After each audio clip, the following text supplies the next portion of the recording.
Olá, pessoal. Bem-vindos a mais uma aula de progressões do segundo ano.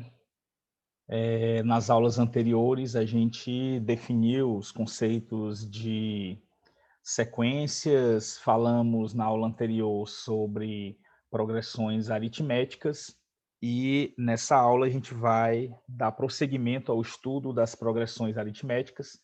Vamos falar de algumas propriedades das PAs. Então, bora lá. Algumas vezes, quando a gente está trabalhando com uma quantidade limitada de termos de uma progressão aritmética, é interessante que a gente use uma notação mais prática, né?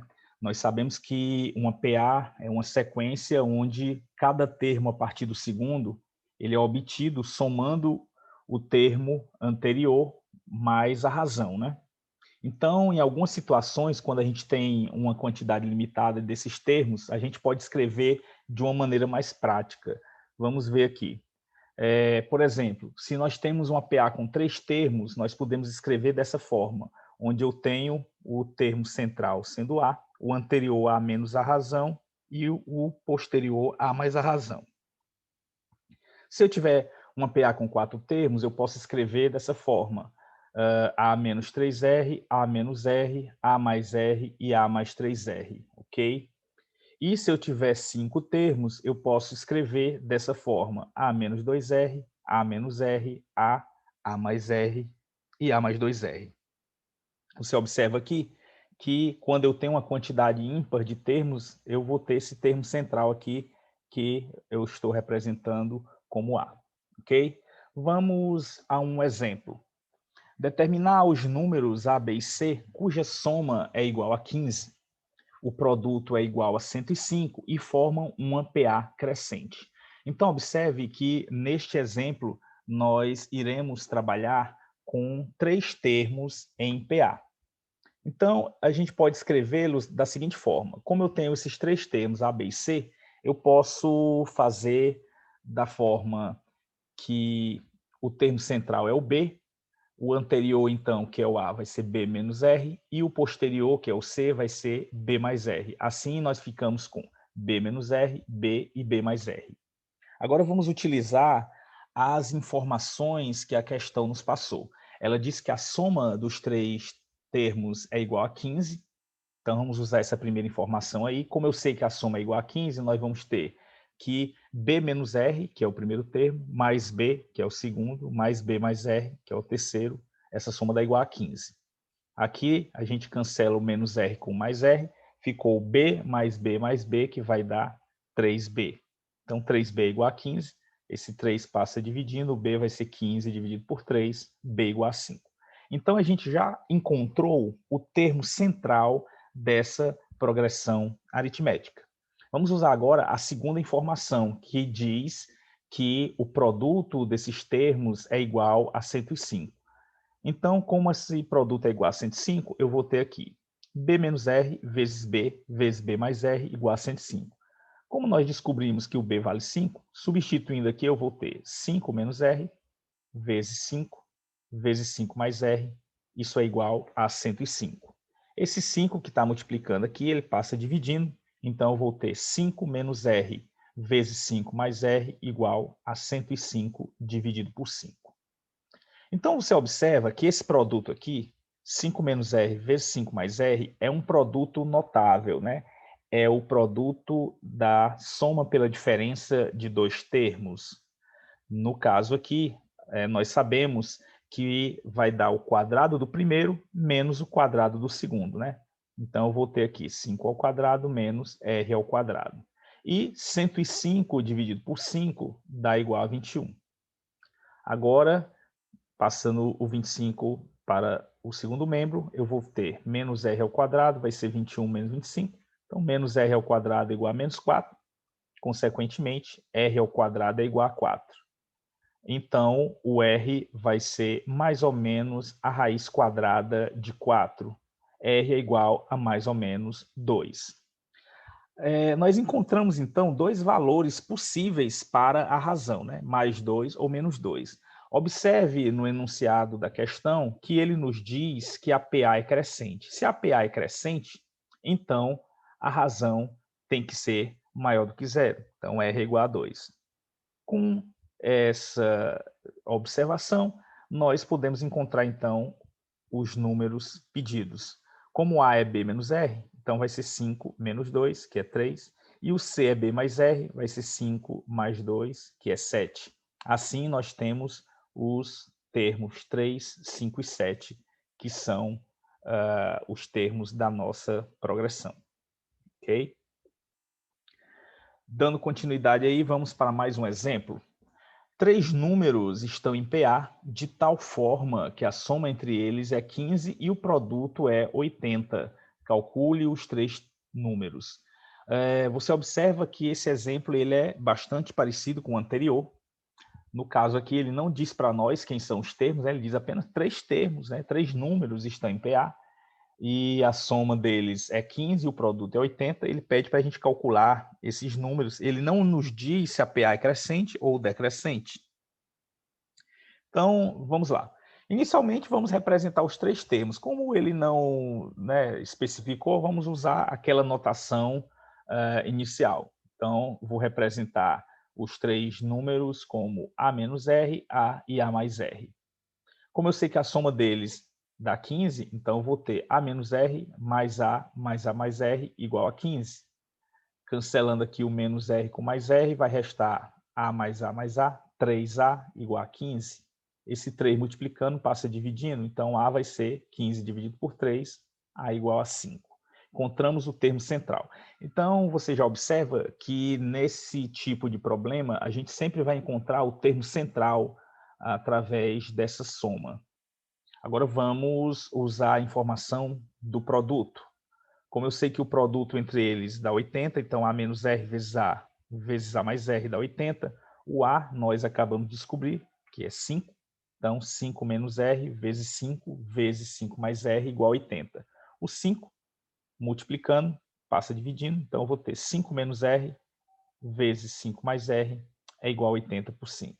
Mais uma vez, nós temos aqui um produto notável, né, que é o produto da soma pela diferença de 2 termos, que vai dar o quadrado do primeiro menos o quadrado do segundo. E 80 dividido por 15 vai dar 16. Então, nós vamos ficar com 25 menos R ao quadrado igual a 16. Então, passando o menos R ao quadrado para o outro lado, ele vai ficar positivo. E o 16, passando para o outro lado, vai ficar negativo. R ao quadrado é igual a 25 menos 16, R ao quadrado é igual a 9. Então, o R vai ser mais ou menos a raiz quadrada de 9, R é igual a mais ou menos 3. Encontramos os possíveis valores da razão. Como o enunciado ele não nos disse se a PA é crescente ou decrescente, nós vamos ter que trabalhar com os dois valores. Então, para R igual a menos 3, eu vou ter aí 5 menos 3, né, que é 5 menos R, 5 e 5 mais menos 3, né, que é 5 mais R. Então, aqui eu vou ficar com 5, menos vezes menos dá mais, 5 mais 3, 8. O termo central é 5. E aqui 5 mais vezes menos dá menos, 5 menos 3 dá 2. Então, nós temos aqui uma PA decrescente, visto que a razão é negativa. Agora, para R igual a 3, nós teremos 5 menos R, então 5 menos 3, 5 e 5 mais R, ou seja, 5 mais 3. 5 menos 3 é 2, 5 é o termo central, e 5 mais 3 é igual a 8. Então, essa daí é a nossa PA crescente para R igual a 3. Então, toda vez que nós encontrarmos o valor da razão e tiverem 2 valores possíveis, se o enunciado não nos disser que a PA é crescente ou decrescente, a gente tem que considerar as 2 possibilidades, ok? Então, dando continuidade.